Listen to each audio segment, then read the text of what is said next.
Would you just relate that Well, story yeah, to that us? comes in later in my life after we have moved back to Chicago. And in the choir, I was the accompanist at the time, and one of the singers, her name was May, and she was a very friendly and nice person, and I admired her so much that I just looked up to her a lot. Well, one day when I was coming home from work, I, going upstairs up to the L train, I saw that there was a man standing there with a bunch of flowers for sale. And it was winter time, so that there was snow and ice and junk around, and you felt like roses in that kind of weather. They weren't long stemmed or anything. They were just roses. But I thought they looked so pretty. And I thought, oh, why don't I buy a dozen and give them to May? Well, of course, a dozen cost a quarter. Well, of course, then the quarters were few and far between, so you didn't throw them away. But I thought, well, I'll do it. So I bought a dozen roses. And the man gave me extra wax paper to put around and told me to be careful not to let the wind blow on them too much.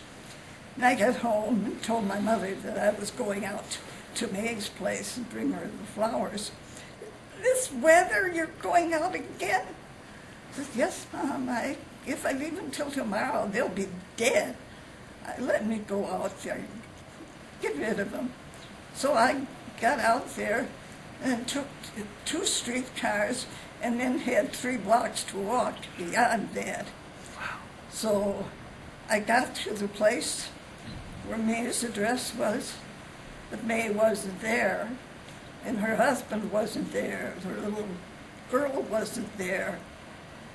There had been a quarrel with his parents because they were the owner of the home where they were living, and they had not been able to find a job, and his parents had felt that he probably wasn't looking hard enough or wasn't really doing what he should do.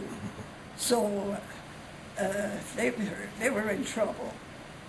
And so I finally got the address from them, which wasn't easy.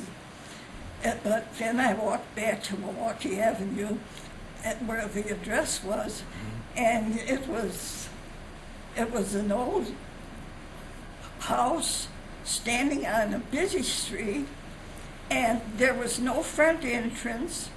At least the front entrance had nothing to do with going upstairs. You went along the side, there was nothing at the side. You got to the back, and there was a rickety old door at the back.